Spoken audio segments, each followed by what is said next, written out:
What's up, everybody? Welcome back to After the Snap. I'm your host, Tasha Pierce, and today is Sunday, and you know ain't nothing I'm not to miss a Sunday stream.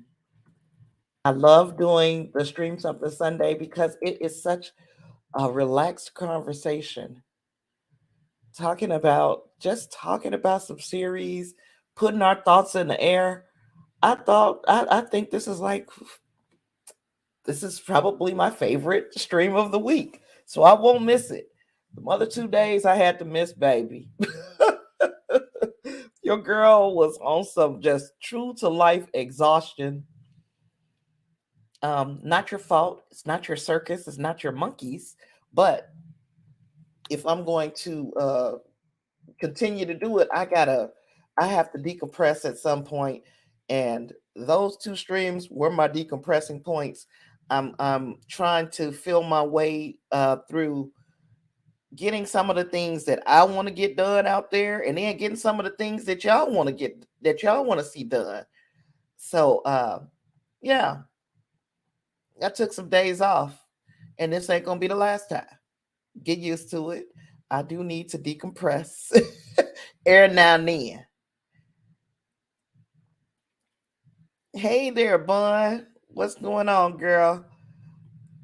Oh, if you guys have noticed, I have loaded the comment section with stuff. At the top of that stuff is probably a poll that should be coming for Bel-Air. And if you don't see it, let me know. It should be there somewhere. But if you see the poll for Bel-Air and you are watching Bel-Air, vote in the poll. Let me see what your thoughts were about this season so far. Yeah, Bel-Air, they playing. They are playing. If you are in the chat, can you please hit the like button wherever you are? That helps. That helps get the chat some visibility, get the stream some visibility.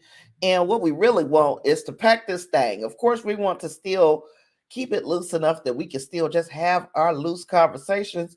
But at the same time, I need some more people in here. I need some eyes on the prize. I'm probably the best kept secret on freaking YouTube. I say it all the time. I'm not being narcissistic. I believe that. We put my disclaimer down at the bottom of the screen. Uh, Lysandra has voted. Can't wait to see how this poll. I don't know how many people are watching. I'm gonna leave it active. I've got it on Face. Nope, I got a different poll on Facebook. But yeah, I'm gonna leave it active. We're going to see how many people will respond to it, and I just want to know if you guys are looking forward to a season two of flipping Bel-Air. Now, before I get this thing started, it's warm out here, but for some reason, I'm very cold. So I'm going to turn my overhead fan off and we're going to get into some Bel-Air conversation.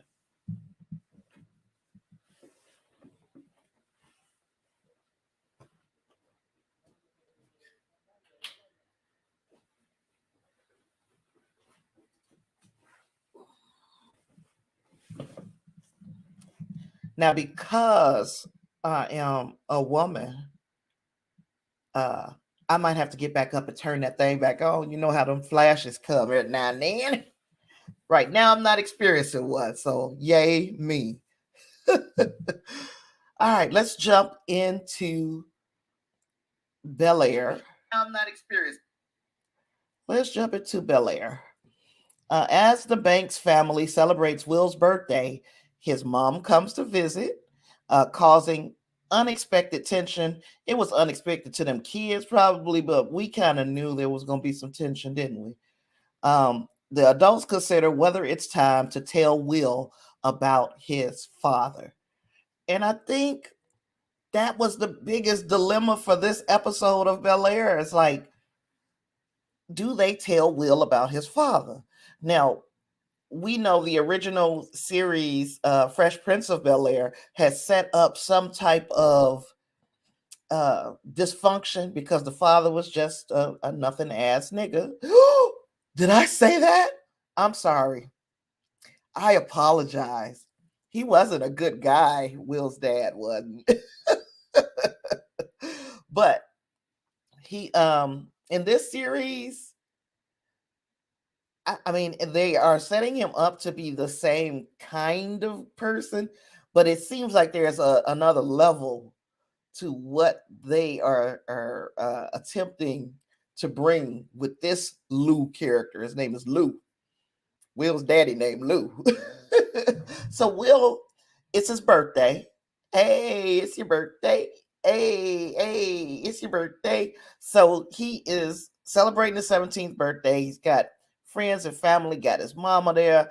And of course, the tension that kept Vi and Viv away from one another for so many years, because we found out exactly how many years it had been since they had seen each other. But I forgot, and I only watched it once, so I didn't write nothing down.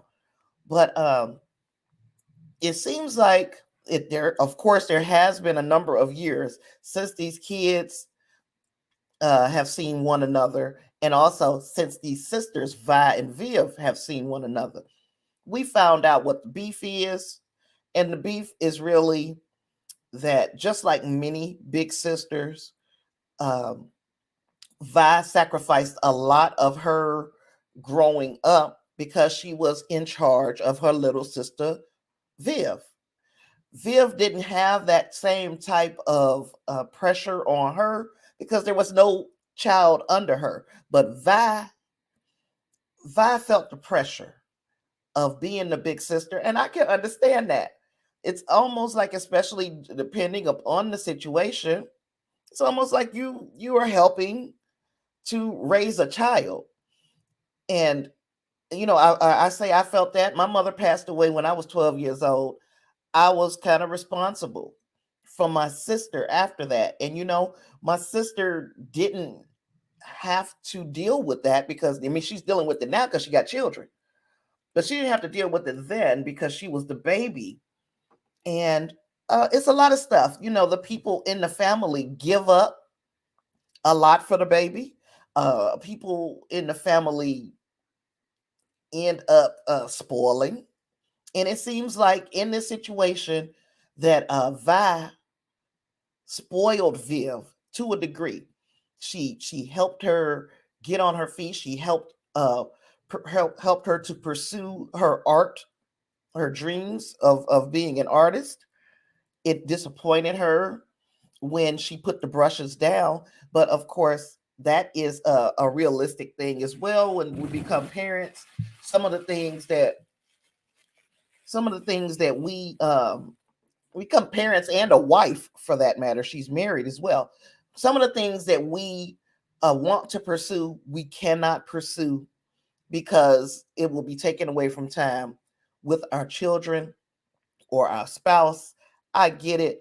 Vi was felt kind of I wouldn't call it offended, but maybe she was. She felt like she had given up so much for Viv to just put it down, even though the reason why she put it down was a very important one. There is a time that, I mean, Viv is good though. It's like with me, and this kind of deal. This has been being in front of a camera, talking to an audience, had been a dream of mine my whole life. A lot of the dreaming that I did, I put aside because I had responsibilities. Money, of course, having access to a lot of it uh, helps Viv in that she doesn't have to. She doesn't have to pursue. She don't have to chase this dream because she is standing to the side while her husband chases his dream. I get it. And it's a situation or a story of a lot of women. They take the back seat, and their careers take a back seat to what their husband wants to do. we see Viv is breaking out of that. Vi does appreciate that as well. But just like any two sisters who get together and it's all of this unresolved tension going on underneath, they gonna have some words. And the words was very black sister. Like it was very sister, period. But it was definitely black sister. That's the way we handle one another. And you know what? The fights don't last long when there's love. So while they had their words at Will's birthday party and effectively ruined the party, while they had their words, uh, it taught the kids a lesson. The name of this episode was No One Wins When the Family Feuds.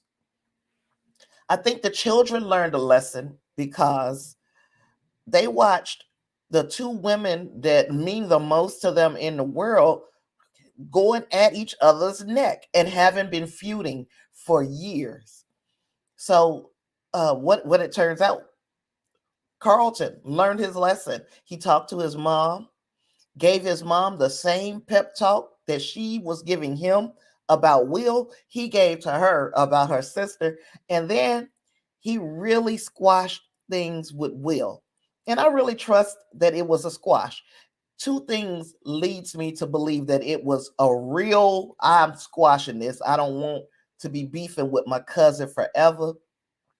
Thing number one was when Vi came and spoke to him, because we gonna have love for the kids, even if we mad at the parents, them kids, we gonna have love. So she was like, I can remember when you guys was wishing for a baby sister, a baby brother or a brother to play with. And look, now y'all got it. And and Carlton thought about that, was like, yeah, I did. I always wanted a brother.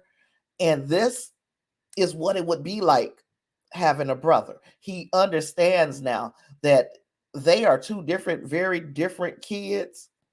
But this is the closest thing he's got to a brother. The second reason I believe that he is 100% serious about not keeping this beef going is because he sees how it affects not just this stuff that happened with Vi and Viv happened way back in the way back, but you see how it continues to rear its ugly head. It is even affecting the children moving down the line. I'm pretty. He's a smart kid. He knows this is not what I want. I want to squash this. I want to forgive my cousin for the Lisa thing, for coming in here and being Mr.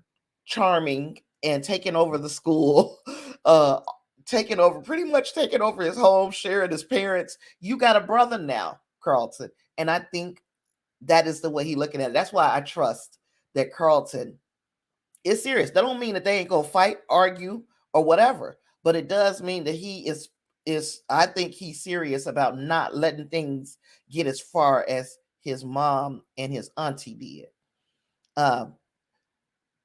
And mom comes in town. She's like, I want him to meet. I want to tell him about Lou.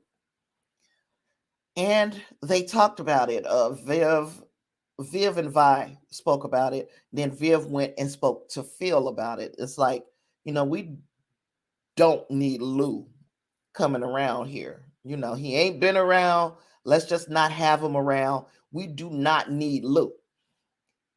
I think that's unfair. And this is after thinking about it for a long time. I think it's unfair because just because you laid down with this man, Vi did, and it didn't work out. You guys have a child together, beautiful kid. He's probably got the best parts of both mom and dad. And just because it didn't work out with you, or he's not the type of person that you want your child to aspire to be or emulate, that don't mean that he don't deserve to know everything that you could tell him about his daddy. If you can introduce him to his daddy, that's even better. Because just because you're hiding this man from him doesn't mean he stopped existing. And just because you are feeling some type of way about the father don't mean this kid is supposed to. He's supposed to be able, especially at 17 years old at this point, he's supposed to be able to decide for himself whether I want this man to be part of my life or not. That is what Jeffrey's angle of this whole thing is. And I agree with him. Let this boy meet his daddy. It's not his fault who you chose. And I say it all the time. We made the choice. We chose the person that we had children with, unless you were raped or something unfortunate like that. That's a terrible thing, and it was not your choice. But for most parents, we chose. Now, whether or not we made an informed decision, it might be a whole different thing. We might not have known all of the variables when we made this choice, but the choice was ours. So now we get to make the choice to sleep with a person, make a choice to have a child with this person, and now you want to make the choice for your kid, who is also a person. You can't take that away from them. You want to make the choice for your kid that, oh, this person ain't good for your life. I can understand if he was a serial killer or something crazy like that. Yeah, you might want to leave them away from the kids. But if it was some type of pervert, we don't want them around the kids, right? But if he was just a bad dude that you laid down with and had a child with, let this man meet his child and let him make the decision. Oh, this ain't somebody that I want to have in my life regularly, but at least I know who he is, and I can make as a young man, I'm Will right now, I can make an informed decision about whether I want him in my life. You got to make that choice. Why don't I at 17 years old? I agree with G, and in this case, Phil might have stepped over the line with G. And I'm going to say this also. Phil is looking at everything through the lens of his potential career as the district attorney of Bel-Air or whatever. So he is already feeling the weight of his wife is not going on these press junkets with him. They're not showing up as a happy family, a united front, and that is hurting his potential for being elected. They are saying, if you can't even run your own home, how the hell you gonna run the district attorney's office?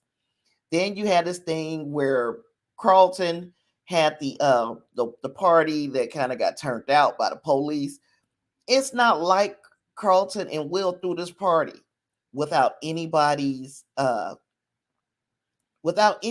knowledge. They asked, could they have a party? Phil had an opportunity to say, yes, I think you guys can have a party, and I'm going to stay here and supervise this party. But instead, he chased after his wife, right? Not saying that he was wrong. That was a choice. And then things get out of hand at the party because there's no adult supervision. So those are two things that are on Phil's mind. This party that he had to kind of pull strings to get Carlton out of trouble. His wife ain't showing up for these photo opportunities when he's going to be a district attorney or running for district attorney.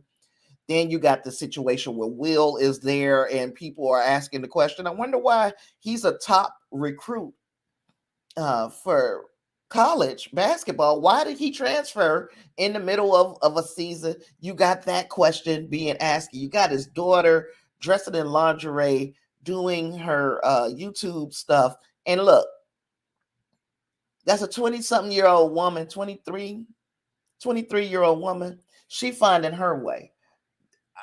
I don't think it's fair for a parent. It's fair for us to give advice. It is not fair for us to expect to run every aspect of our 20-something-year-old child's life. You lay the options with your experience as a parent. You lay the options down. This is what can happen, or you can do this. These are two options for you. Now, what they choose out of those options is on them. They the ones that got to live with it. We're there to help them pick up the pieces. They're there. They have to live. So he is trying to run Hillary. He's got that going on. So what he's looking at is, I don't need one more damn thing. I don't need this Lou dude showing back up. He was already bad news back in the day. I don't need him showing back up right now. And that, to me, is why he's got issues. It has got nothing to do with it, and the reason why he's handling it so badly. It's got very little to do about what's going on in the family. It's got more to do with how that's going to affect his run for DA. He don't want Lou to come around because that's one more piece.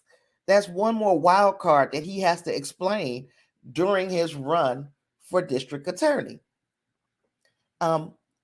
He stepped out of line with G when he said, what did he say to him? Oh, he told him, I need you to deal with Lou. Now, we don't know what that means, but G knows what it means. And he didn't look comfortable with it. In fact, he spoke, I'm not comfortable with that. I got a son myself that I don't get to see as often as I want to. It's unfair to make this decision for Will, and I don't want to do it. And Phil said, you work for me. And I think that set Jeffrey back on his hunches, like, what the whole, wait, what? You said that like you own me. So he was about to quit until at the end, and I'm going to leave this as the last little part of me describing this episode. When Will came to him as he was trying to leave his letter of resignation, Will asked him, hey, I need you to do me a favor. And G like, man, what kind of favor? Oh, Lord, this family and its favors. He was like, all right, 007, I need you to find my daddy. What kind of position does that leave Jeffrey in? You know what I'm saying? What? You got the boss telling you, don't find this man. And matter of fact, I need you to deal with him, whatever that means. And Will is saying, no, I want to meet my dad. I want to know more. I want to know what there is about him. What is Jeffrey going to do? Jeffrey just slid that resignation letter back in his pocket because his mind is already made up that he's going to help Will. Because if he wasn't going to help him, he would have just resigned and said, you know what? Today was my last day. But because he put the letter back in his pocket, lets me know that he's going to help Will. We're going to meet Lou. The question is, do we meet Lou in this season, or will that be a cliffhanger that they leave till next season? Are they going to cover the Will Lou situation as abruptly as they covered it in the original series? Or are we going to see more of the dynamic between Will and his daddy and why he shouldn't be around his daddy? I hope that they don't just do one episode and now daddy is gone forever. You know, I hope that they show a build up. If these two meet one another, I hope they show a build up of some type of relationship or trust. His daddy charms him, much the way Will charms everybody. He may get that from his daddy. And his daddy charms him and then betrays him. That is what I want to see. But I want to see it played out over, say, 3 episodes. And then we can get a better understanding, a better feeling as to why the rest of the family was like, we don't need Lou coming, period. We don't need Lou. Okay, so last but not least about this, the Vi Viv situation, I loved it. I love the way that sister dynamic played out. This is an example of what I was just talking about, where you've got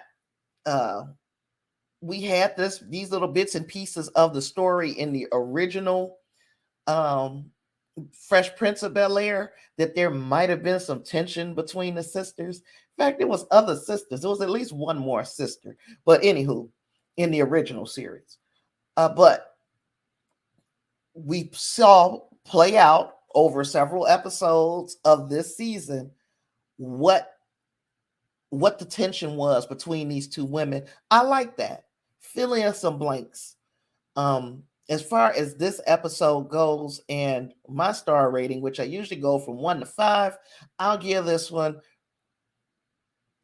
probably a 3.75 out of 5. And only because there's so many threads left dangling. We don't really know how this situation is going to be resolved. It is setting up for a stellar finale. We got 2 more episodes coming, and I think it's setting up for a stellar finale. I just hope they stick the landing. Same thing that I say about any show that I watch. I hope they stick the landing. I hope they stick the landing, and I think they will. Now, let me see what Lysandra, she had comments, and I know it's probably Lysandra is the only other person that's in my regular group of viewers who is watching Bel-Air with me and here to talk about it. Okay, so Lysandra said he was wrong for that. And I'm thinking possibly the way Phil came at Jeffrey when he told him, "You work for me. I'm the boss," basically. It almost sounds like it just almost felt like uh it's almost like I own you. That kind of conversation. I didn't like it either, Lysandra. He was wrong. The look that he gave him, yes. If we're talking about that scene, when Jeffrey, when he said that to Jeffrey and Jeffrey looked up, I felt that, man. That was every stare from every brother that's about to rock his brother. I was like, oh no, please don't hit him.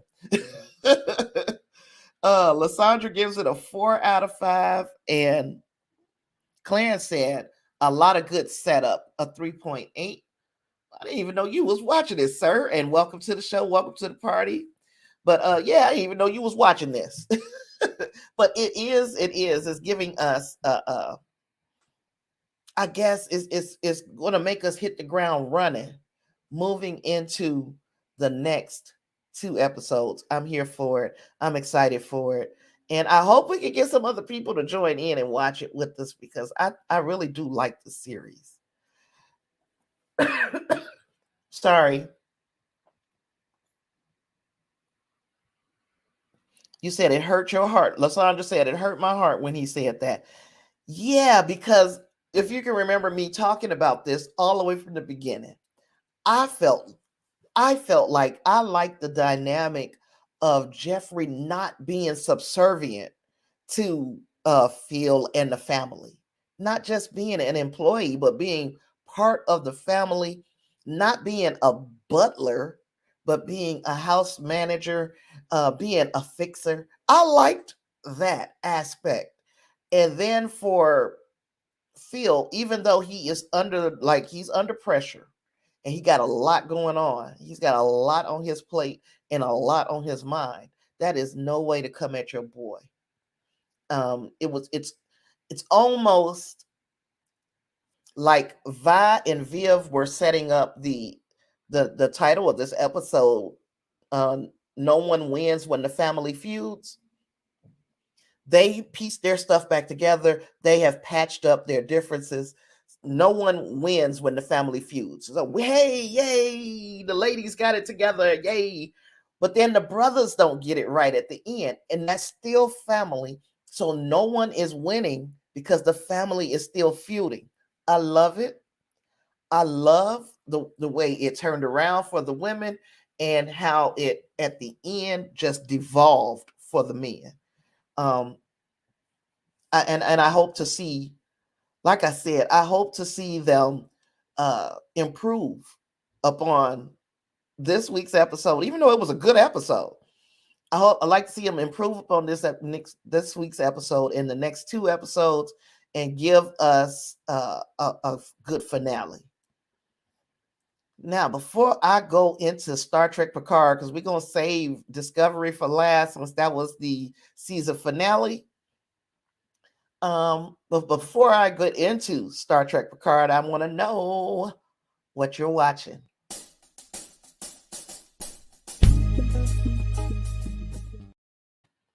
What are you watching? Now, let me see. What was I watching? I watched, so like in my marathon nights that I've been having, I watched a movie called Windfall. That one was, I believe it was on Netflix.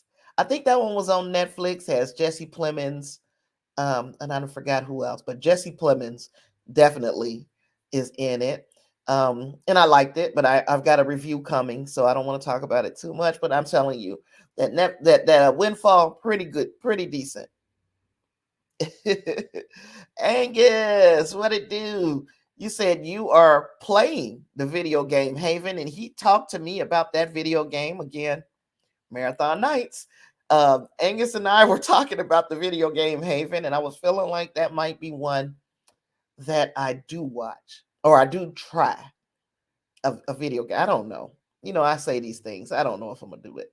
And then there was what was the other movie? It was so fucking stupid. Excuse my French. I've been trying to curb that. We got a baby coming. Grandma can't be talking like that. But but the movie was called her deadly what her deadly sugar daddy. I'm gonna do a review on it just because it was so freaking. It was so stupid, but I mean, it was a Lifetime movie. I watched it on Hulu, so there's that. What else did I watch? Gosh, I didn't watch a lot of stuff. I've been watching episode by episode that story about Elizabeth Holmes of Theranos. I love scammers and especially people who can scam. She created a business scamming some of the best business minds in the country and made herself one of the youngest female billionaires in the world, self-made. And I thought that was incredible. I love stuff like that. So I've been watching that episode by episode. I have also been watching episode by episode The Thing About Pam. Um, that's some old true crime stuff. I love that too. And I might do reviews on those, but those really were ones that were on my list because I just had to see them.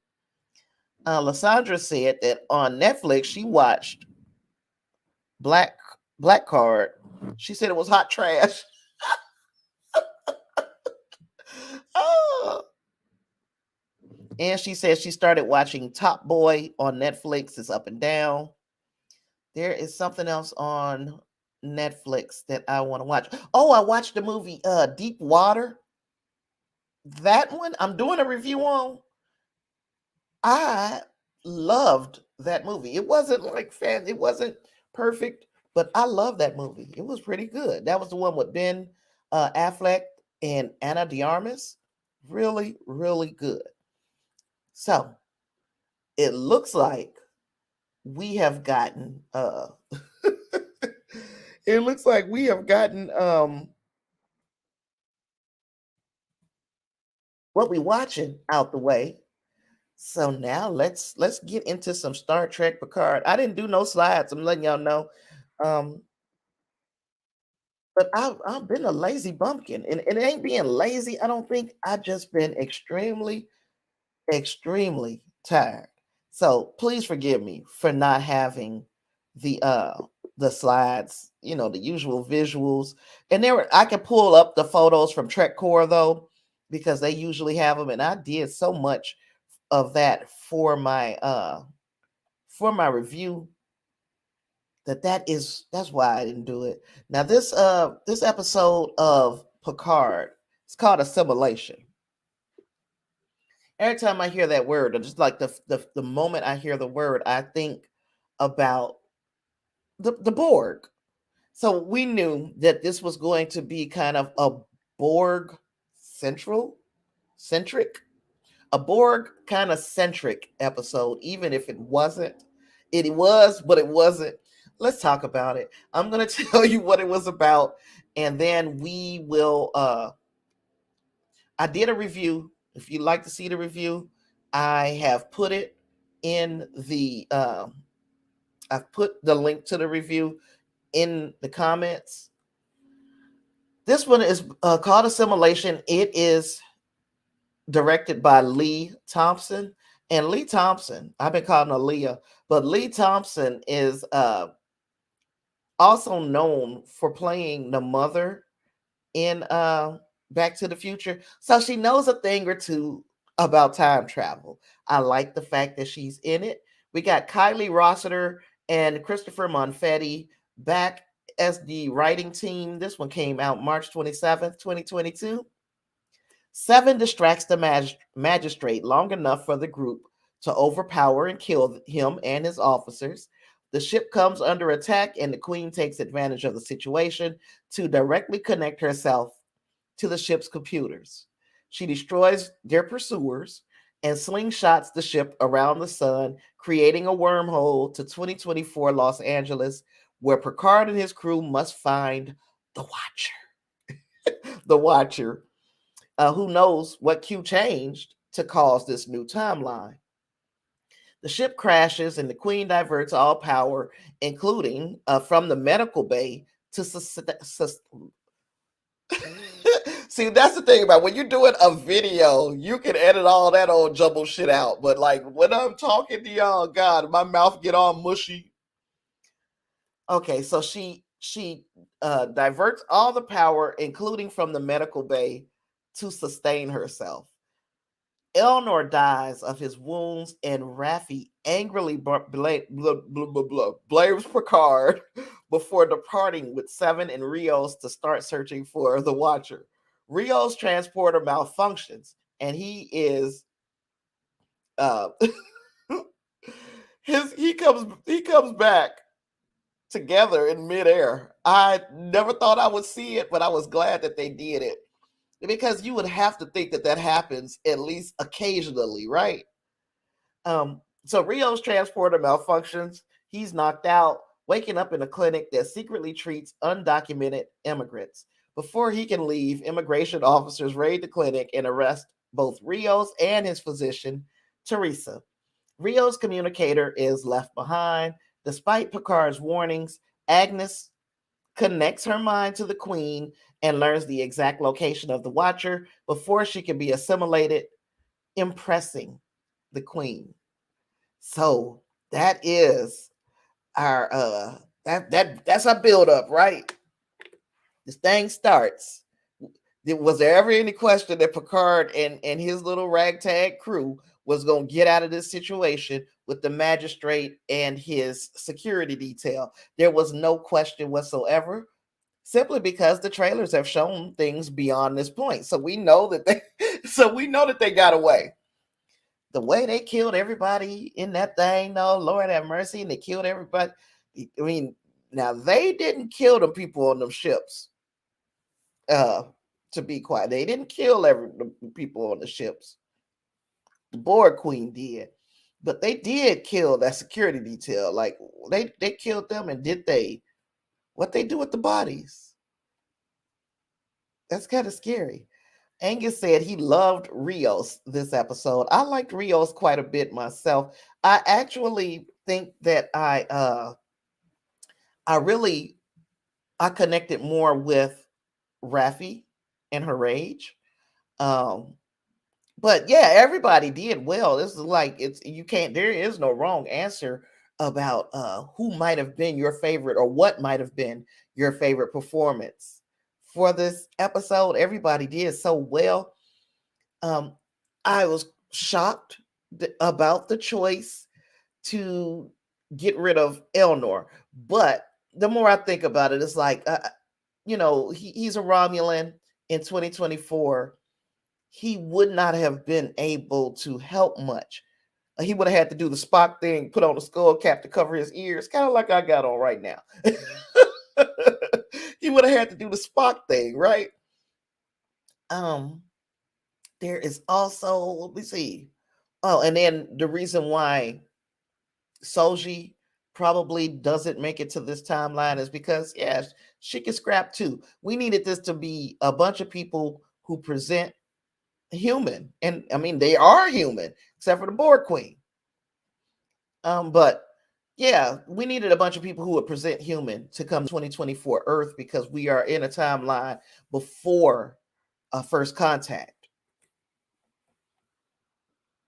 Angus said, I was half expecting Seven to use the hologram to, oh, to take out the magistrate, the hologram.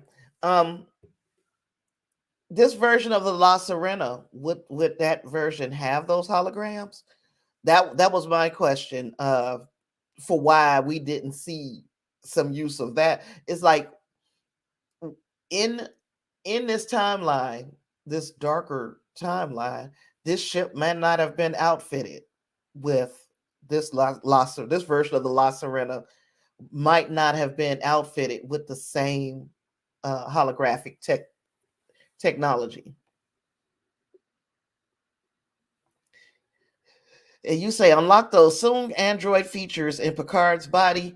I'm thinking that they're number one. I'm thinking that they're going a different route with how these synthetic bodies work because it's number one. If well, number one, they might work differently, but even if they work the same, at a man of Picard's age, will his mind will his mind prevent him from using his body like a like a weapon like the androids would, because in his mind he's 90 something years old. I can't do that, and maybe that's what it is. It's a mind over matter thing, or are they going a different direction with the Soong androids and saying that they are not super strong? Because you think about it, like the androids that are being enslaved should easily be able to handle any insurgencies.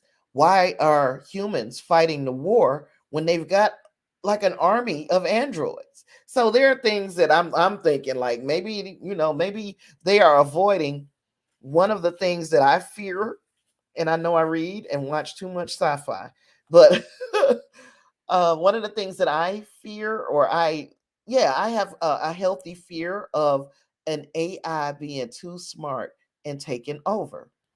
And this is a situation where if in this dark timeline, if they gave the androids too much power, would the androids seek to take power from the humans? Something to think about. Um, what else? What else? What else? So yeah, the Borg Queen crawling on just her freaking elbows towards Girardi. Did that terrify anybody else, or is it just me? I was terrified by that. Um, I didn't.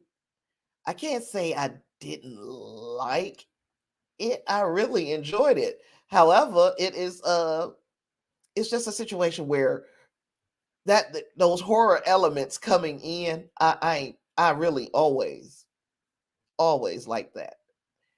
Um, what else? And you guys come on and chime in. So they slingshot around the sun. They created the wormhole to Los Angeles, and they are looking for the Watcher. And they know that they are. Yeah, they put some horror elements in there, Angus, because Girardi even acted like a scared uh final girl in a horror movie. She had the little wrench holding it. What was that gonna do to the Borg Queen, girl? Borg Queen laughs at your wrench or whatever that was. um, oh, but I was talking about Elnor and I forgot. Elnor dying of his wounds. Yeah, we needed him to die because of he does have a little bit above average strength, and the Kawat Malat hand to hand training would have been they would have had no choice when they went down to Earth if Elnor was with them. They would have had no choice but to turn him loose on people. And then, okay, that's first contact now. You've blown it. They took that option off the table, and I'm kind of glad, even though it did sadden me. And it motivates Raffi. It gives her that whole what we were calling over on the Discord. And if you ain't over there, join the Discord. But anywho, we were talking over on the Discord. She's Batman. It's not funny, but it is. He said it was weird that the alt timeline Picard is a synth. Yeah, and that Golda Cot in him had it out, and that's who put him in the synth body. Wow. You said this episode made you like Rios less. He made some stupid choices. Expound. I'm pretty sure I'm going to hear about it on your show, but expound. I'm trying to think. What stupid choice did he make to me? Just not grabbing the com badge. That's probably the biggest thing that I could see. Not grabbing the com badge, kind of. Ooh, I think so too, Clarence. Yes, I think so too. You say you think they're setting up a Raffi 7 spinoff? I believe they are too. It started with the No Man's Land podcast, and then we're seeing them. It's a girl team. Like, is that what they're going to do with this series? So Picard ends. We know it was only meant to be a 3-season run. But then, do we keep this cast together and still have them going on adventures or explorations? Is this the series where Seven rejoins the Federation because now she's seeing in present day Earth without the Borg implants that it ain't so bad? People are looking at her differently. She's being more accepted. I don't know if that's would be the thing that would push her to rejoin and just become a Federation officer or whatever. And Angus is saying Rios did have a concussion. Yes, he did. And Claire says Rios should have fought to get his communicator at first. Yeah, I think if at the absolute least, and I know that he's not coming there to be a betrayal, to betray the trust of the people of Earth of this time. But you also ain't supposed to be messing up the timeline. And like there were several why is my mouth doing this today? There were several clues that this butterfly effect may come into play far more than I ever expected it. I never expected the butterfly effect to be a big deal in time travel things because because then you starting to add more rules. You're adding the real rules to time travel, and they've been so loose in so many series about time travel. They've been trying to keep it kind of cohesive, but in this one, I got a strong feeling that because we saw all those butterflies, that butterflies is going to come into play. The butterfly effect is going to come into play. I'm going to show you guys a couple of instances of the butterfly. I know I put it in the video, but for those of you who are breaking my heart and not watching my videos, I'll at least, I'm going to give you a reason to tune in, even though not something I found. But that's why it's good to me to wait just a tad bit, just a little bit, to put your information out before you jump out and put out partial information. Don't try to make sense out of what I'm saying. I'm just like, I'm really uh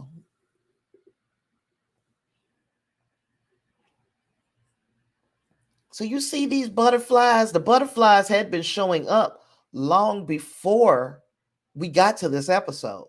There was the butterflies on those crates when Seven was in the La Serena, and in the Stargazer episode, then we see butterflies on the crates at the hospital or at the clinic that he's at, Rios.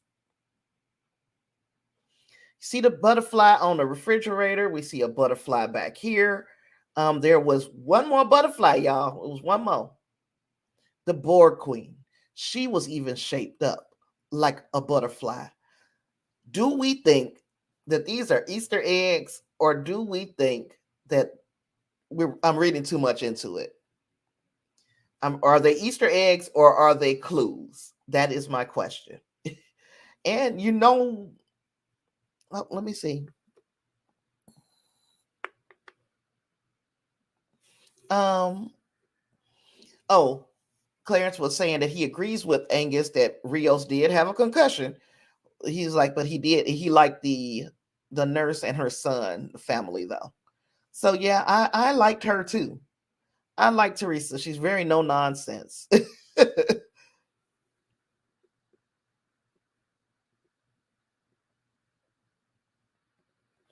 You said the city on the edge of forever story had a woman in the past that had to die to save the future. So Angus fears for the doctor. And I mean, the city on the edge of forever is where we met the guardian of forever as well. Is the Watcher a guardian of forever? If the Watcher is a guardian of forever, then yeah, we probably should watch out for for Teresa. You said we can't change the future for good, right? I would hope. I mean, can we? I don't know. I don't want. I would think that the only thing that you would want to change it for is to put it back in the place that it was at. I don't know if you can change it and make other little things, tweak some stuff. But we saw a situation, and I was coming to this.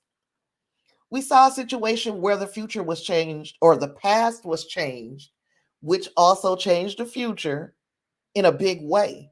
And that was when this wasn't in this episode, of course. This is me talking about past tense.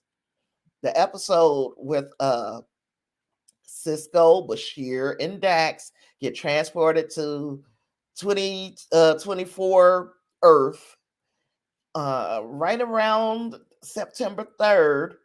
That was the date of the Bell riots. And when Gabriel Bell was killed prior to the riots taking place, Cisco stepped in and played the part of Gabriel Bell. His picture is now part of history as Gabriel Bell. I'm going to find that picture. I just had it for my I had that photo for my video. Let me find it.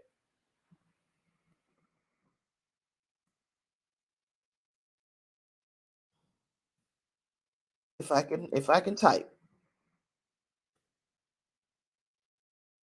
Because is this the situation? Is this what Q changed? Did he stop the Bell riots from happening? If he did, then is that what they need to fix? Okay, I'm gonna pull up the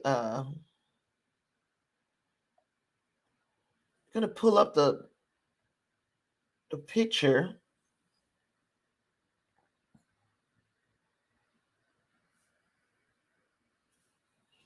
You said Starfleet temporal affairs must have had a fit over that, and yet we never heard anything about it. Not saying that we won't, but we never heard anything about it. Because I can't see. This is the Gabriel Bell. This is the Gabriel Bell entry in the Starfleet Historical Database from 2024. Gabriel Bell, 1987 to 2024. Born April 24th, died September 3rd, 2024. Known as the father of Earth's postmodern reformism, Bell galvanized the people and government of the United States of America when he led an uprising in San Francisco's Sanctuary District A, which we saw evidence of the sanctuary districts. That's number one. That's where Raffi and Seven landed. They landed in the middle of the sanctuary district in Los Angeles. We know that every major city on earth had a sanctuary district. Uh, Gabriel Bell was held at the one in San Francisco. We are assuming, I think, that Rios will be taken to the one in Los Angeles. I don't know how those two things are going to meet up, or will they meet in the middle, or what? But yes, so he was besides arranging for food and medical supplies for the hostages, Bell was able to establish a wide broadcast data link through the planetary communication system interface. And then there's more, but that's all I could see. Yeah, they grilled Cisco over the Tribbles incident. I would think this would have been bigger because this was like season 3. And I'm like, I didn't realize it happened that early in the series. It was season 3. I watched both episodes the other day. And yeah,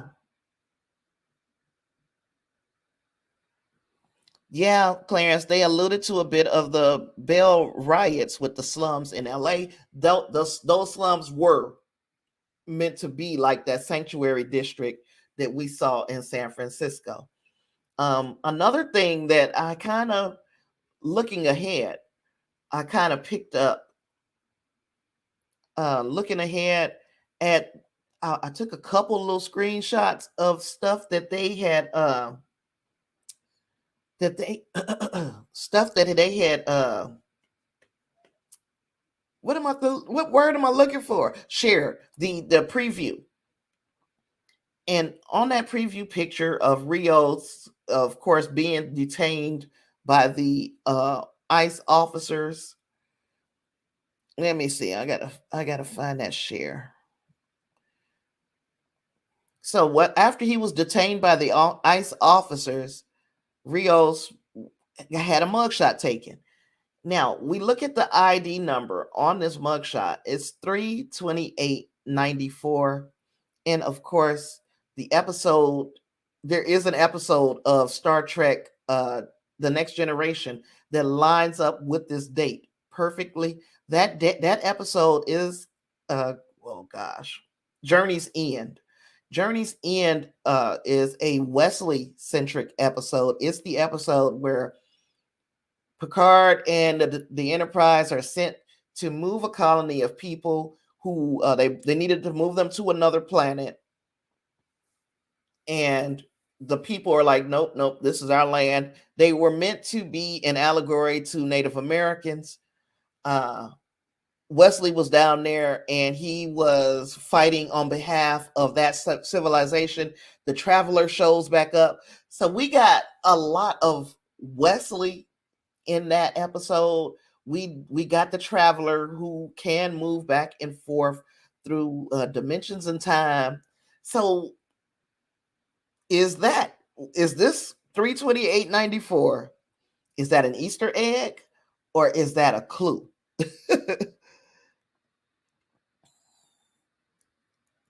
Angus says sanctuary district, such a clean term, sanitized, not at all like an open prison where people can be quietly starved into non-existence.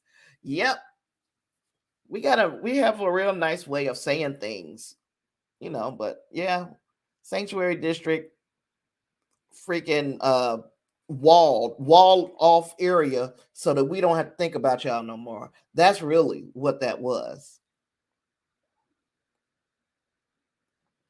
Said a Traveler, you just haven't been that interesting until now.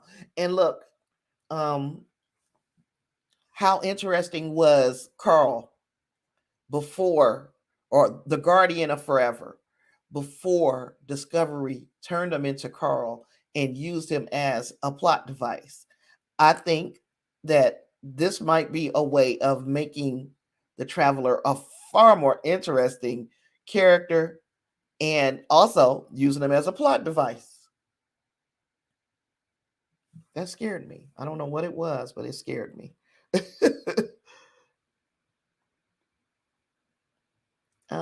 Let's see. So we talked about Gabriel Bell. We talked about all the flipping butterflies. So what else about Star Trek Picard? Raffi is so pissed off. I really didn't realize just how angry she would be at Picard for the situation with Elnor. It broke my heart though. It did hurt my heart to see him die.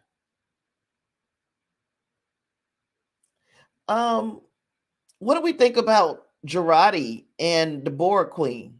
Like when she was partially assimilated. So she's partially assimilated. She's able to pull information out of the Borg Queen without her knowledge.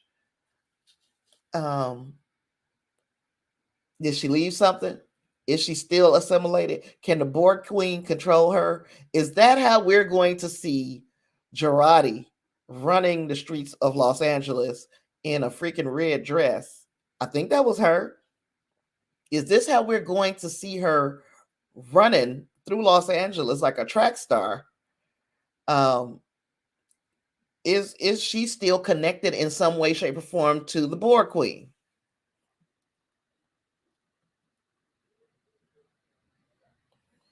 You said the Guardian was so bored and lonely on that ruined world.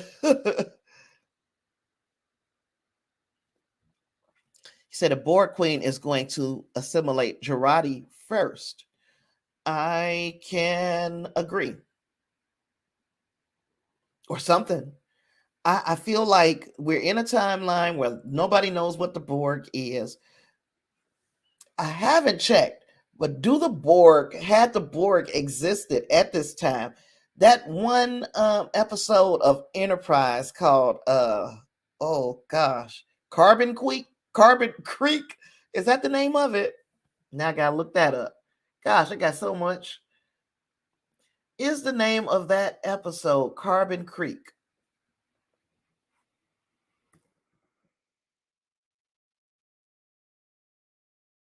Is that even the one I'm thinking about?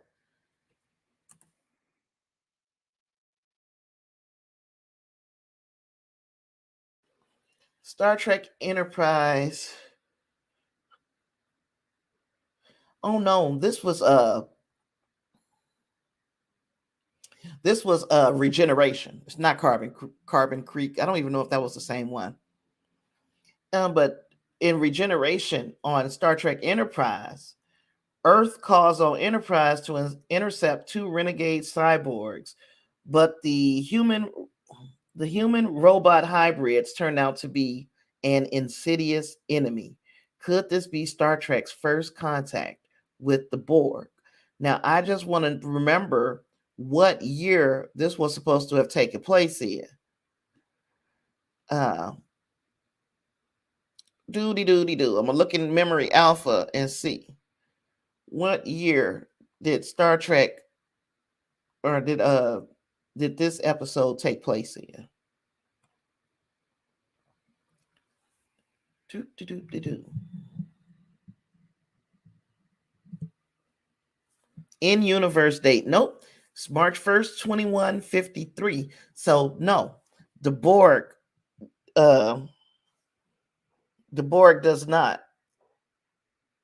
The Borg, this was the first contact with Earth for the Borg, and it was in 2163. So the Borg does not exist in 2024, which means not Girardi, the Borg Queen could start the Borg here in 2024. She can assimilate someone, and that's how those two drones were recovered in 2163, or it could be something else. I don't know. You said the Borg do exist in the galaxy in 2024. I don't know about like the entire galaxy because uh, Star Trek. What was I going to say? Because where we are in Star Trek Picard right now, we haven't even gotten out there uh, as humans. Humans haven't gotten out there, so we don't know what's out there, and that's what I'm looking at. Is like now you have brought the Borg Queen to Earth.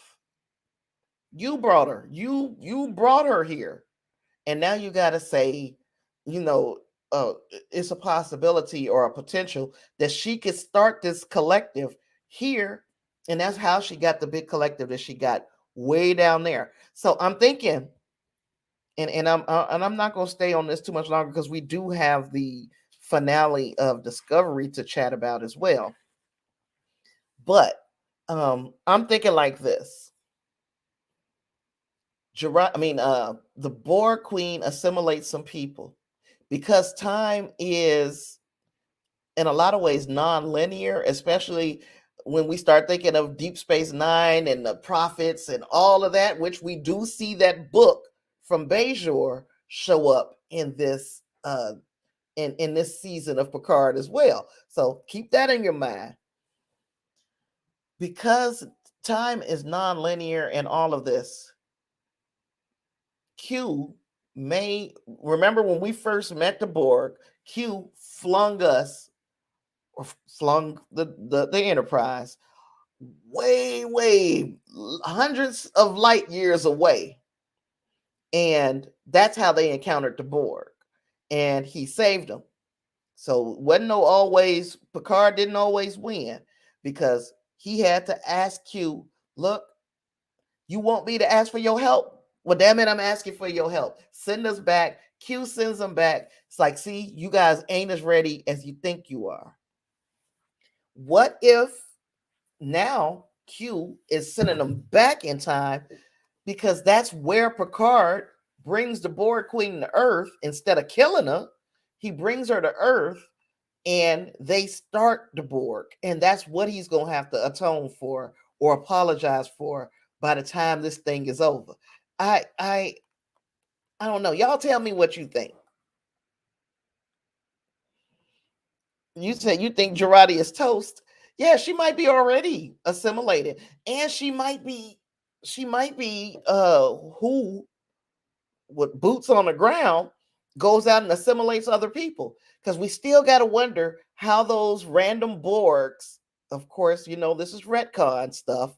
We still got to wonder how those random Borg showed up in 2163 in the snow. Remember, because that's where the people uh, uh, thawed them out, and that's how they kind of took over. I'm wondering if all of these series are going to tie everything we know about the beginnings of the Borg together and show us that it was our fault that the Borg even exist. Well, thank you, sir. Thank you. That's that just sat here and thought up. I thought it was.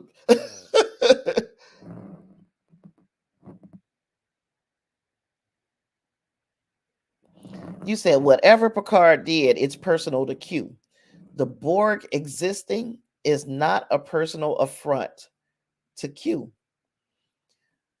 And okay, so I'm trying to think, what could he have done personally to Q? I agree, Clarence. I agree. The Girardi might be the first Borg queen, and that her face is covered in that first episode because we would recognize her. She had to cover her face because we would recognize her as that flipping Borg queen. Yeah, I agree. Wibbly wobbly, timey wimey. We are. Yep. I'm trying to think though. Going back to what Angus said, whatever Picard did, it is personal to Q. I don't know. I don't know. because yeah, I don't know. Q threw them all the way to the Borg. That one episode, especially it was that episode that he first met Guinan too, wasn't it? He threw them all the way to the Borg. Um, and then, yeah, I'm gonna have to think about that some more. I'm gonna give myself a headache sitting here trying to. But the Borg existing might not be a personal affront to Q. It's horrible for humanity, and we don't know how far, as far as being evolved in the future. We don't know how far the Borg have evolved.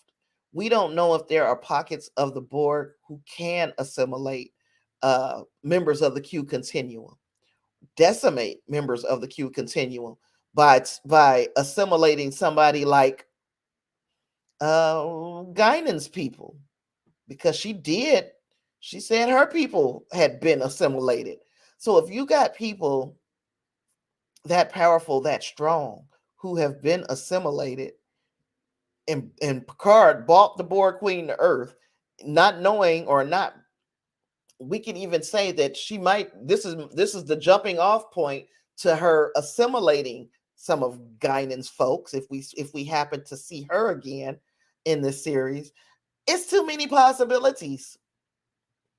Things are just wide open, because if you assimilate one of Guinan's people and Q is scared to death of Guinan, where at least they are mutually they have mutual disdain for one another. Maybe she could assimilate somebody from the continuum. Maybe that is the problem. We're gonna find out, of course. These are all speculations. Nobody is writing episodes. I don't think. I'm not writing no episodes. But yeah, we could come back to this. I'm gonna read the synopsis for Star Trek Discovery. I'm so scatterbrained. I'm going to read the synopsis for Star Trek Discovery, and we'll talk about how we felt about that finale, and anything you guys want to return to, come back to, pick up threads on. We can do that. Okay, so the episode 13, season 4 of Star Trek Discovery is coming home. It is directed by Olatunde Osunsanmi, written by Michelle Paradise, and it also debuted March 17th, 2022. Tarka begins dismantling this.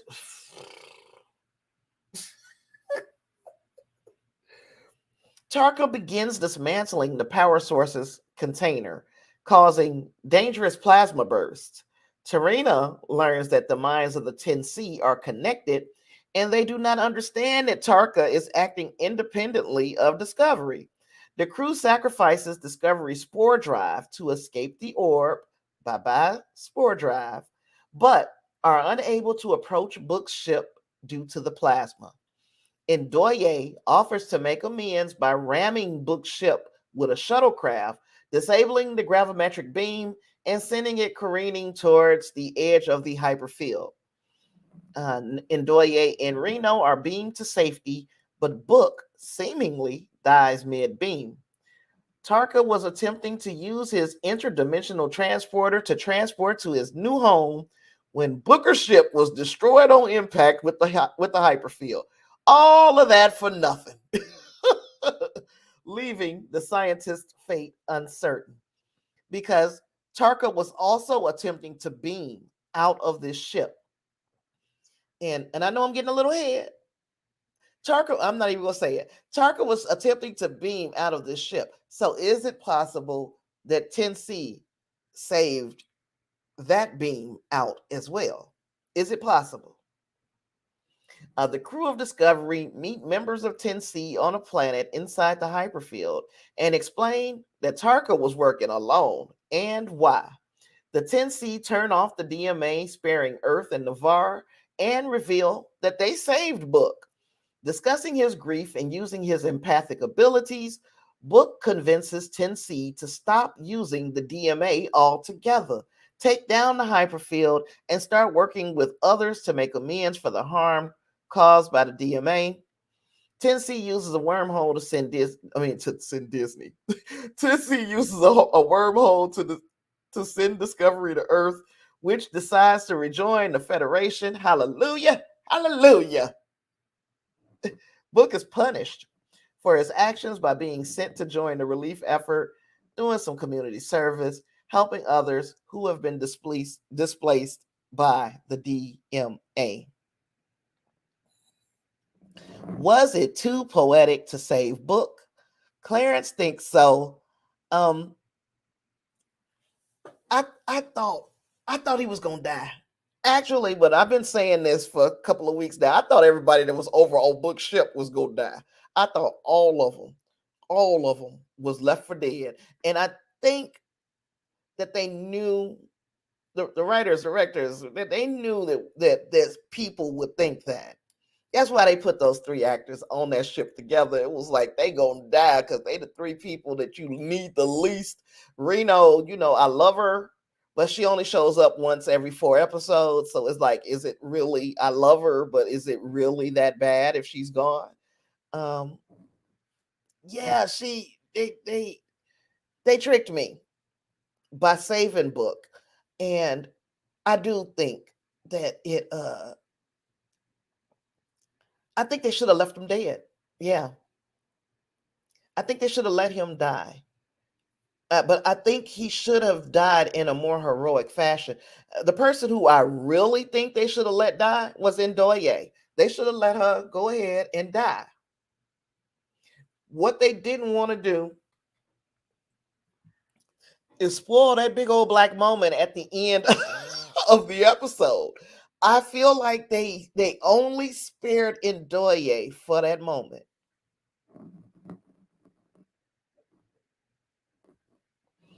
Yeah, you say you agreed they could have saved Tarka as well. Yeah. But was Book punished? Was he? He got community service. That dude. I mean, okay. Did he kill anybody? He did. He did a lot of damage. But did he kill anybody? Did he hurt anybody? I don't think he should have got community service now. That was a little light. He was punished. Got some community service. We might not see him for a season.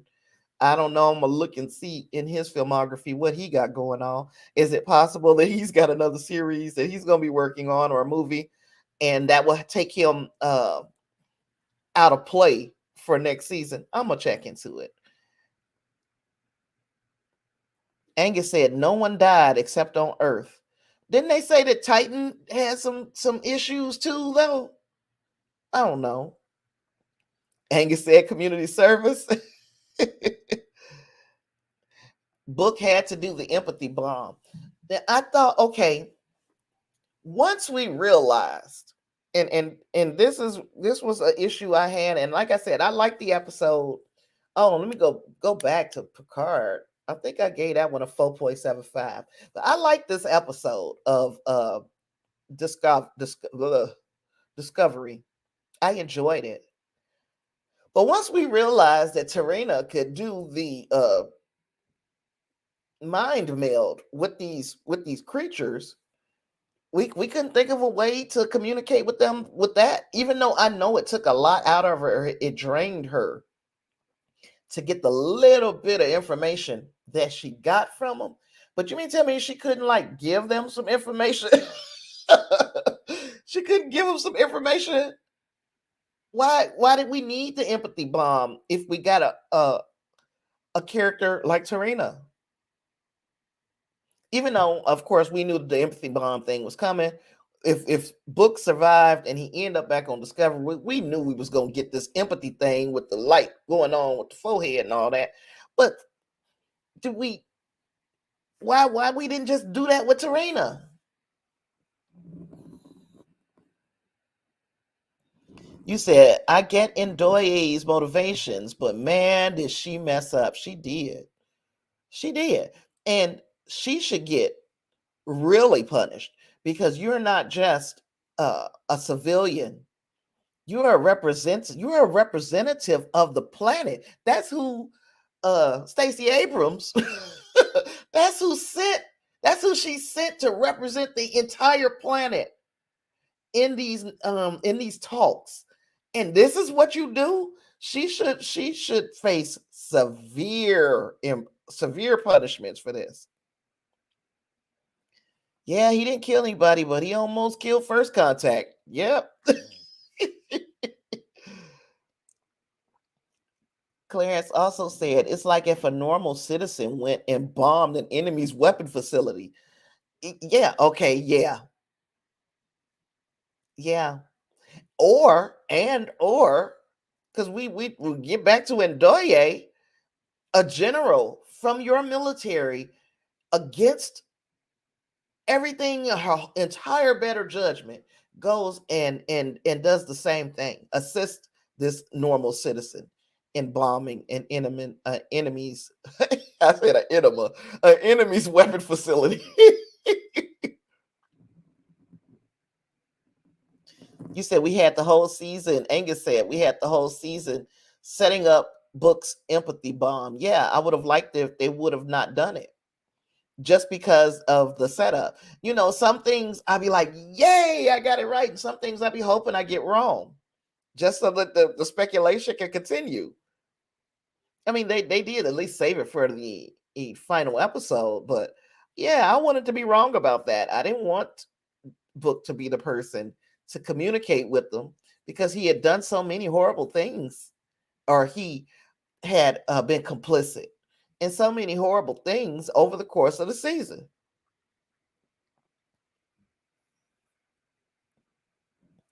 Clarence said they couldn't tell them Book's ship was not with them. Then later, they were talking like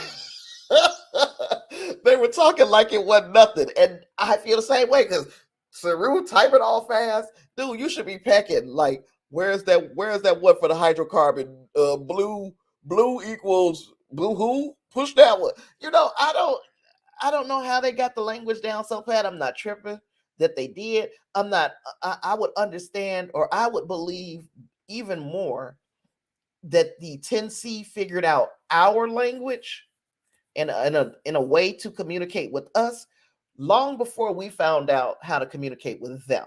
Like at that speed, where Saru was sitting there, looked like he was jazz hands. He was playing. Dude, we not even supposed to be able to speak the same language. And they said they didn't think twice about translating Book's message. Oh, yeah, you see, what is Saru doing? I'm telling you this. This is what he was doing. He was back there. He was typing. What the hell? Where did you get this typewriter that speaks their language from? But okay, I'm not gonna beat this show up. I did like this last episode. I find myself when I talk to you guys, I find myself saying to myself, self, this episode was not as good as you thought it was because we picked things, but it wasn't a bad episode. It did stick the landing. It's just that we can pick these little things apart because it was kind of funny.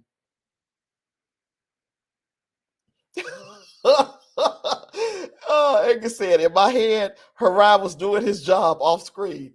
Exactly. What?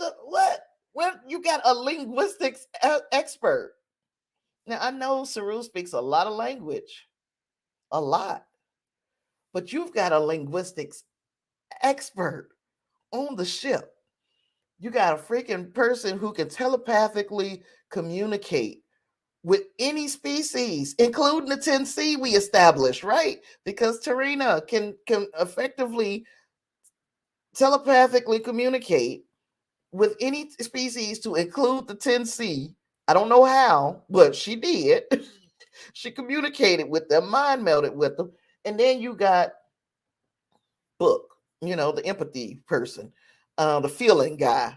And I don't understand why we needed Saru with this typewriter doing this ish. I didn't get it. Um, yeah. Tarka became kind of mustache twirling, and I saw it coming. I was like, they're not going to be able to satisfactorily end him, Book, Reno, Tilly, Vance. They're not going to be able to satisfactory. So he became a mustache twirler, and it became real obvious that he wasn't going to stop it till he was dead. And you know, as stupid as it was funny to me. Like when his ship blew, when the ship blew up. So Book ship gone. When the ship blew up at the hyperfield, I was like, so no, we don't get to see Oros. But again, like we said earlier, though, he could still be alive.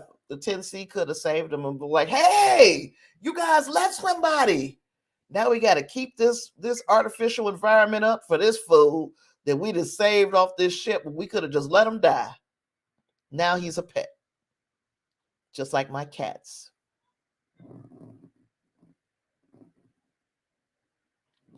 You said when Spock melded with the Horta, she learned English and English writing. So yeah, you would think that because they shared the mind meld, that she could have, that her knowledge, what she's got up here, should have been transmitted where at least their alphabet, the Vulcan alphabet or whatever, would have been that would have might have been how they was communicating. Tarka will be back.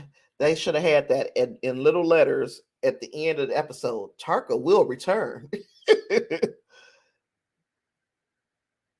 Yeah, Tarina should have thought of the mind meld earlier. I thought about it, but I was like, you know, if you can't physically touch them, then maybe she's not going to be able to do a mind meld. But then you use it in the very next episode, and I was like, oh,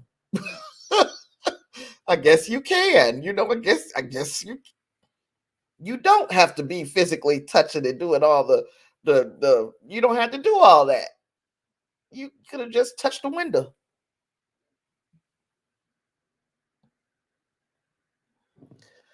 Claire said, I thought Book was going to grab the spore drive before he left the ship. Yep, now we ain't got no more spore drive. They like, okay, that plot device is over. So now we don't have the spore drive. Um, we go back to just being a warp capable ship. Unless they are going to say, oh, we got another prototype. We can stick this one in here. Unless they do that, yeah, we ain't gonna deal with the spore drive no more, huh? And I missed that. Like I didn't see that the spore drive was gone until I think I had seen somebody say it on the Discord. Might have been uh could have been either one of y'all, Clarence or Angus. I don't remember who. Claire said, where is a Betazoid when you need one? And the crazy thing is, when we had one, remember when what's her name? Deanna Troy. I cannot read. I'm like, well, shit, what the fuck? What do we have you for then, lady? Because you can't, when we need you to read these people's mind, you can't. When we don't need you to read people's mind, you all through here holding conversations with people in their head. And now here we need you to do it and you can't do it. I didn't she used to annoy me with that.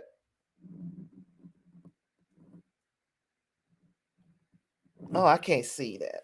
Gosh, what is going on? I think, like they say when your blood pressure is high, too high, your vision gets super blurry. And right now, I can't see nothing.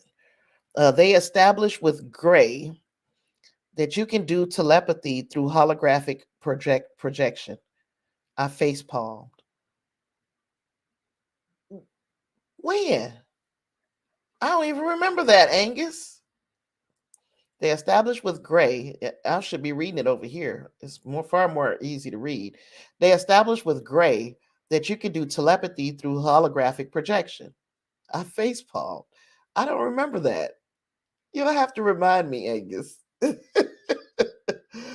um, they gave Tig Notaro some stuff to do, and Like we said at the beginning of the season, Tig Notaro, uh, playing Jet Reno, she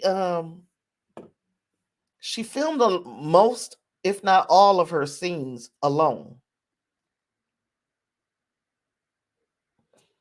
Oh, you said the Trill Guardian did some telepathy over Gray's new body. Oh. Because I thought that I thought the communication between the Trill Guardian and Gray was through Adira, and Adira was supposed to be Adira was supposed to be kind of translating for, Gray would say something to him or them, and then they would turn around and say it to the Guardian. But they kept making the the uh the message shorter than what it was. I'm like, why are you just not repeating what he's saying? What kind of translator are you? You gonna change Gray's words because you don't feel like saying all them words? Anyway, Tig Notaro filmed most, if not all, of her scenes by herself. And you know what? I couldn't tell. I couldn't tell until we got to the end. To the very end when they transported her onto the ship. And she was like, whatever it was that she said, um, whatever it was that she said, she was like, he said, do whatever you need to do. I could tell she wasn't talking to anybody. I could tell she wasn't really there. That is the only scene that I could be like, okay, that looked like it was done right in front of a flipping green screen, and now she she gone for the rest of the episode, right? But everything else perfect. I liked Tilly and her assuredness and how she went hard for her cadets. I enjoyed that. Really enjoyed it. Enjoyed her and Vance. And then I was like, okay, Vance, I see your wife and your baby girl. I see you. Yes, Vance. So yeah, I liked that. I thought for a second, I thought they were gonna kill Vance and Tilly. I was like, why are they gonna kill them? The people on the other ship, that's who you want to kill. But yeah, Vance and Tilly sitting down, they pulling out some liquor for their dead homies and all of that. And they saved so many people off the planet and didn't even have to. But it's a good problem to have. It's a good problem to have when you're taking people back to a planet that had been lightly bombarded with some of the debris from the DMA, but at the same dang time, um, it wasn't destroyed. They got the president off the planet. They did everything that they were supposed to do. Tilly and Vance did, and now you know. You said kill off Captain Killy. Never. Well, I honestly I didn't know because I was like, okay, now we on this ship. Well, how did that work too? That was Federation headquarters, right? But it just separates and turns into a ship. Am I getting that right? Anyway, we're on this ship, I guess. We're on this ship and we see them, they get into the wire. And I'm like, okay, we at the wire. But even at the wire, it was like, we still have X amount of time left. And I'm like, that's still a lot of damn time. We only had a couple minutes left when we was over there at the DMA. Is there a time difference? Why is it that it was so much more time on before this thing destroyed Earth than it was when we was over here on the planet or the hyperfield or whatever? Anyway, you was like you were Angus said, I was happy that Earth had shields. I was not happy that they were so weak. Yeah, them things was coming. I mean, that debris, man, it was coming at a fight. Would the shields been able to stop everything?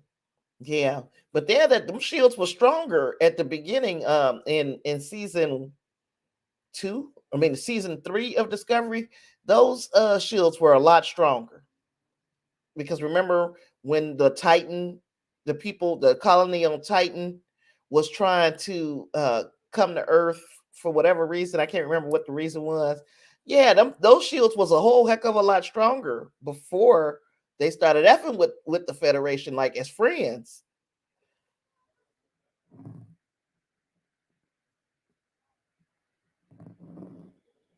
Let me see if we put this over here if I can read it. There could absolutely be a time dilation but difference between Earth in the Orion arm and the hyperfield out beyond the Perseus arm.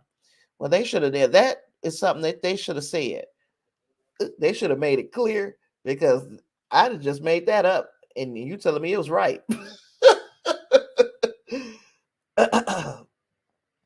Who else? What else? Is there anything else? What y'all got? You got anything else on Oh, and Stacey Abrams showing up as the president. Lord have mercy. It would have been so flipping funny if she the first thing she would have did was pull out a gun and shot Ndoye. Like you would embarrass me.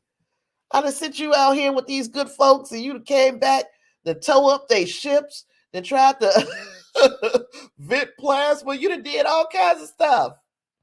But yeah, that Stacey Abrams scenes, it's caused some problems, hasn't it?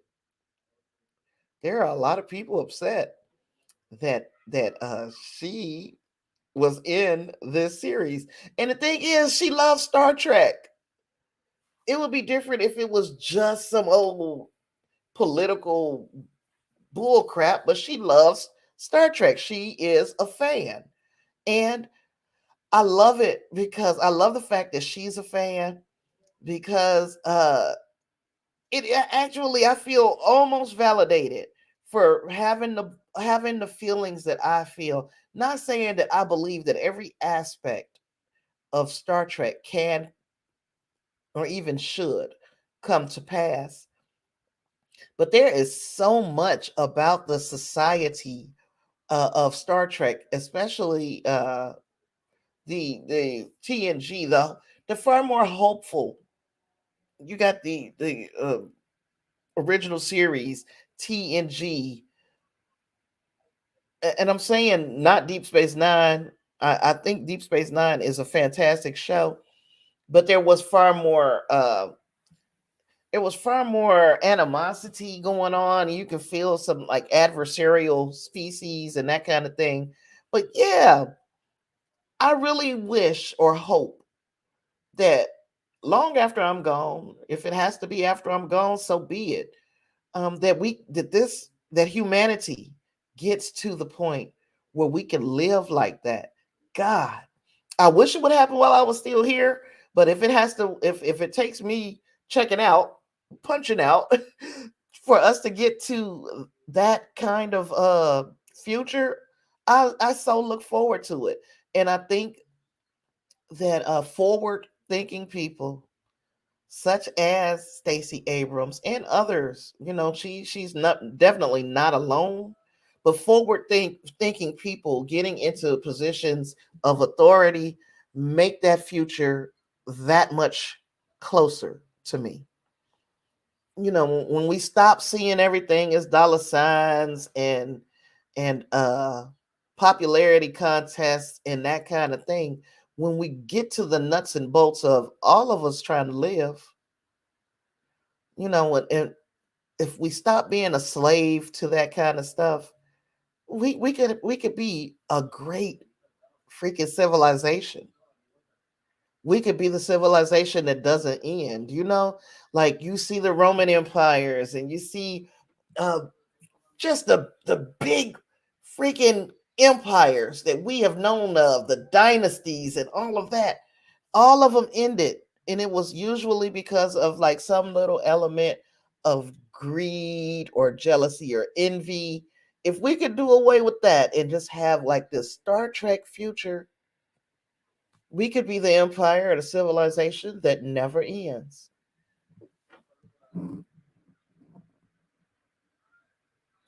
Yeah. Angus said that last zoom out on Earth was consciously placed on Africa. And Star Trek has been very progressive from the very beginning. Yeah.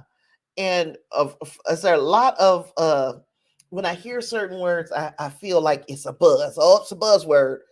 But hey, Reinhardt. Reinhardt just got off and joining us. So we got a few more minutes in here. Um, I always hate it when people say, "Oh, Tasha, you're so progressive," and then I stop. I had to stop politicizing that word myself. You know what I mean? Because we have, in so many ways, politicized all kinds of words that sometimes when a person is trying to give you a compliment, you take it as an insult because you're putting the political spin on a word. And you said, "What are we talking about?" We talked about Picard already, and we talked about Picard and Discovery. So anything that you trying to jump in on Picard, Discovery, give me your thoughts. Tell me what you liked, what you didn't like. Put your thoughts down, put them in the air. There is a lot to chew up as far as the Picard episode and or chew on. I'm sorry. Besides the Picard episode and the disco finale, yeah, and look, disco finale. So besides that, there was a lot to chew. There was a lot to chew on. Um, but yeah, people would say the word progressive to me, and I get my panties in a bunch. Just just because I started, I started politicizing the word.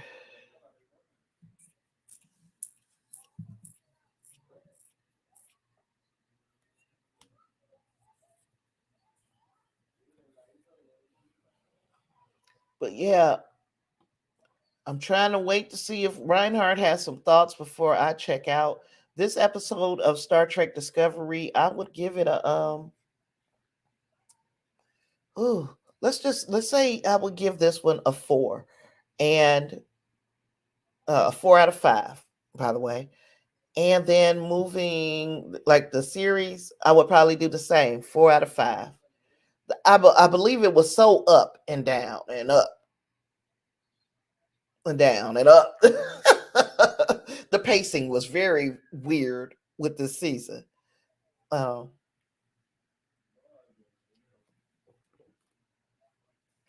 it's not a problem that we're having with Picard, but with Discovery, it has. It's been really up and down, especially after that hiatus. It's like they didn't know how they wanted to close it out, or they didn't have, that vision that they needed to close this thing out. They knew where they wanted to end up, but they didn't know how they wanted to get there. I'll put it like that. Reinhardt said, "I'm still in love with Picard right now. To me, they have not made a wrong step on this show so far.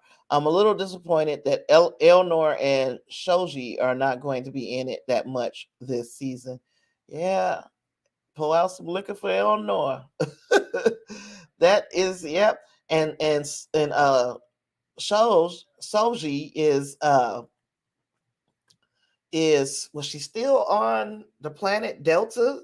She's still with the Deltans, and she would have been too OP for the time period. So I feel like that was a conscious decision to leave her out. And Reinhardt also said that he liked Discovery's finale. It was really good and he really loved it. So I am glad that you got an opportunity to come here today, sir, and tell us how you feel. Tell us how you feel. And next week we're going to be talking about Star Trek Picard. And what is next week? The 28th or the what? Let me look at the calendar. Gosh, me and my next week Thursday the 24th. I'm trying to think, was there anything starting? I don't think it was anything starting. So the 24th is our next episode of Star Trek Picard. Let me see if I got a title. I don't know if anybody has anybody else heard of a title for next week's episode.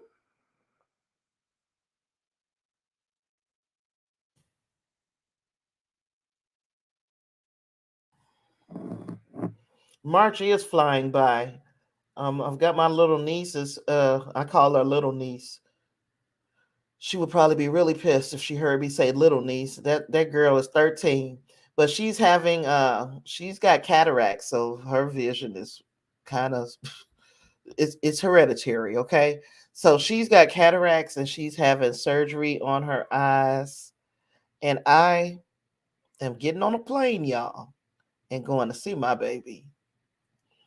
Yes, I am. I'm doing that at the beginning of April.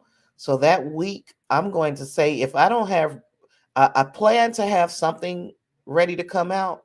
But if I don't have anything to come ready to come out, that's going to be a quiet week for me, because I'm going to be home seeing about her. So yeah, she got cataracts on both of her eyes. They got to do them one at a time. So they are doing the first one this week, Tuesday. Uh, on Lassandra's birthday. Let me make sure that's on Tuesday. While I'm Lassandra's birthday is the 22nd, y'all. So yeah, next week Tuesday they'll be doing the first eye. I'm gonna be heading out at the beginning of April, so I could be with her, And then I gotta go back. So when I come home I believe I'm coming home on the 11th of April. Um, when I come home, I gotta go back to Gary in June because my nephew graduates, her brother. Um, yeah, I don't know how I'm gonna do it. I'm gonna have to get myself together. But yeah, her brother graduates on at the beginning of June, so I'll be gone another week for that. Because yeah, and then from that point on, the next time I'll probably pull out for real, pull the plug on my show for a week or two is when the baby is born. I'm gonna have to I'm gonna introduce y'all to the baby, but I might have to take a week or so just to be all up under the baby. March is flying by, sir. Reinhardt said movie theater was a trip tonight. Lord have mercy. What movie came out? That one anime flick, huh? And Batman gotta still be doing it, right? Hanky said 13 is tiny. It don't seem like it in 2024. These kids are big as me.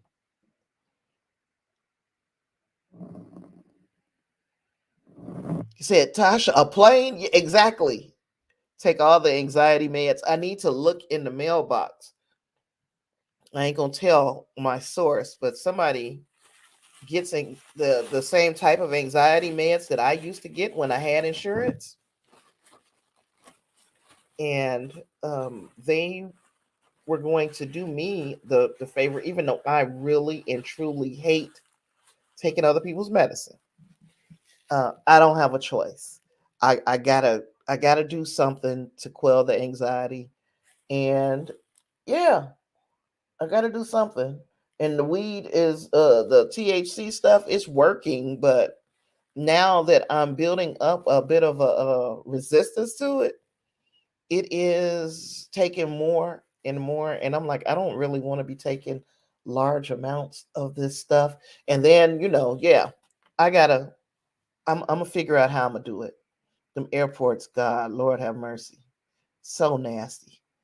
Um, yeah, uh, my daughter-in-law, my son's girlfriend, she works for the airport or at the airport for a place called Clear, And what you do, they just scan your retina, and it pushes you through the line a whole heck of a lot faster. Pushes me straight through, and I go straight to the security checkpoint. Now I do got to deal with them, you know, wanding me and all that stuff. I got to make sure I don't have no pins in my hair because I don't want to be touched. Um, and then getting on the plane, I should have paid more to get on first. I didn't. So I'm sorry, excuse me. The likelihood is I'm gonna be sitting next to somebody. I'm trying to get it together, but I have to go because this child with the surgery and then the graduation, I ain't missing no graduation. I'm not.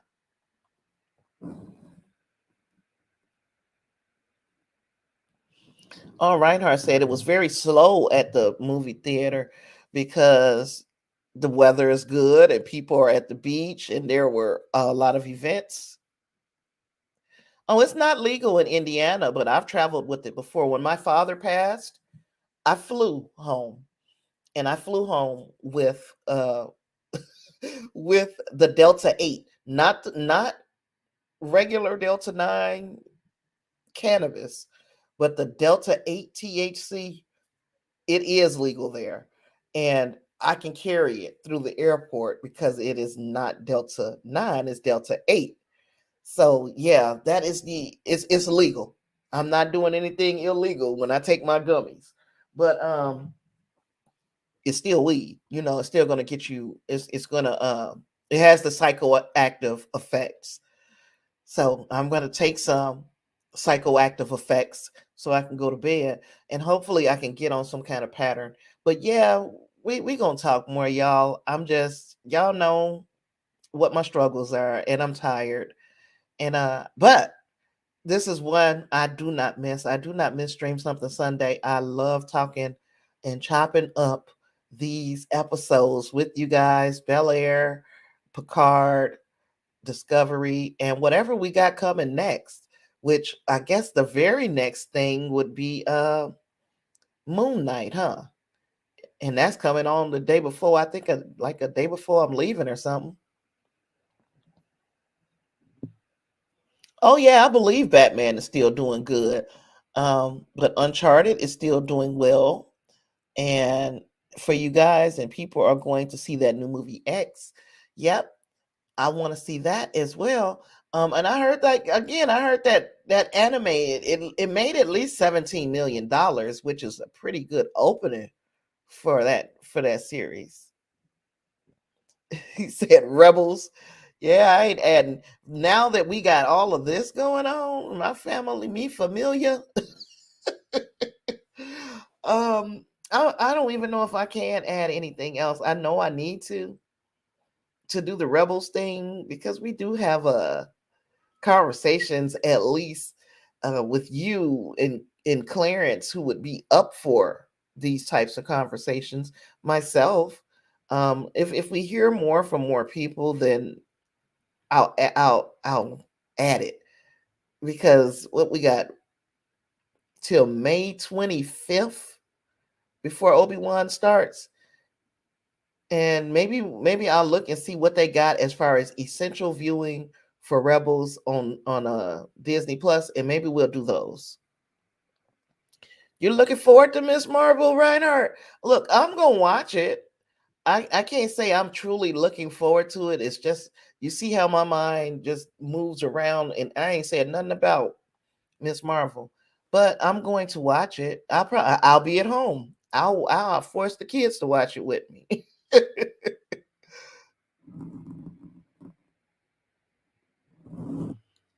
Yeah, Angus, don't push nothing on me because it'll overwhelm me. I shut down when, when I shut down when I get overwhelmed. But you guys have been very patient with that anime and the video games and all of this stuff. Some of this stuff I am resigned to say that I won't get to, and others, I'm really looking forward to getting to.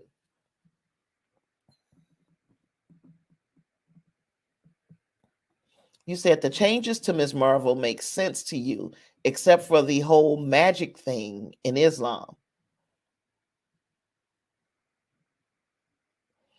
I was watching the new rock stars, and they were saying that they see evidence, and I don't know for sure, but they Eric Voss, and I'm telling you, Eric Voss is the only voice that I truly just 100% trust on the new rock stars. Everybody else, I listen to them, but I'm a double check. Uh, Eric Voss, I just trust him. Eric Voss said that no, people are reading that wrong. When they look at that, she is transforming or whatever. It's not like she's doing this Green Lantern thing because that's what everybody was so up in arms about. Oh, she ain't doing it if her body is not embiggening. She's doing it with the Green Lantern. And no, he has shown that it is truly her embiggening. That's just the effect that they are using to show when she embiggens. Um, Reiner, I said, I thought it looked cute, telling the story of a teenager, and this would be something for teenagers and girls. This will be a show about somebody in their own age group. Yep. Reinhardt also likes Eric Voss. Yeah, Eric Voss is a informed and very thorough person. When he is breaking down these when he's breaking down those trailers or and all of it, all the stuff that he does, everything, movies, everything that he does, he always, to me, finds more than other people as far as the little details you miss. Yeah, I I love Eric Voss and his attention to detail, and that is that's who started me to slowing down trailers and looking at every little thing. And I still miss stuff because scatterbrain, but but you do find things like that 328.94 that I found in the Picard trailer for the episode coming up this week. Yeah.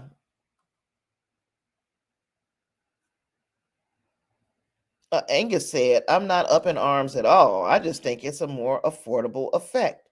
Yeah, I don't I don't care how they do it. Yeah, I don't care.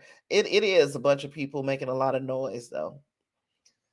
Clarence said, I'm fine with the way they're doing it. So yeah, see, I don't care. Reinhardt said, you're right. He's very informed, but he also makes it so much fun watching his reviews. Angus said, who is Eric Voss? Just a freaking legend, that's all. Eric Voss is one of the hosts of the new rock stars on YouTube, along with MT. Now MT, I like him, but his theories, he sometimes jumps out the window, and it's just speculation. It's just theories. But I'll be thinking to myself, now MT, you know that ain't the way that works. You just reaching right now. There's a girl named Whitney Landingham, I think her last name is. I like her. Angelica Trey, she's on there often. I like her. Philip Molina. It's a whole group. They have a whole little cadre of people who do the same type of thing, but Eric Voss is the master at dissecting a movie, a trailer, um, and finding stuff that you just would have never found on your own.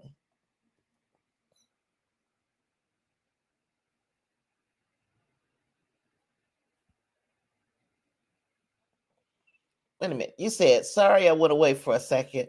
Friend of mine just called me on the phone, told me one of my favorite bands is going to be in Charlotte next month, and I ain't got no cash. It's your birthday next month. Your birthday is in May. Oh. But say you better start hitting people up $5 a piece. Get them tickets, boy. But no, you got a whole 2 months. You got lots of time to stack some cash. Some good movies are coming out too, so you might be able to get a little OT in there before your B day.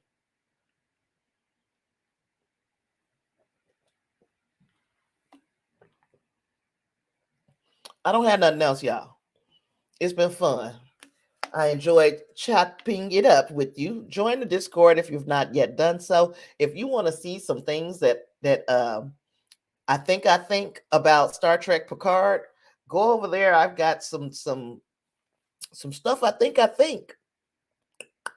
got that in the Discord, and it's just a good place to hang out with like-minded people, and have good conversations and all that stuff. So yeah, join the Discord. Link is somewhere in the chat. Yeah, it's up there. It's like pinned to the top, probably.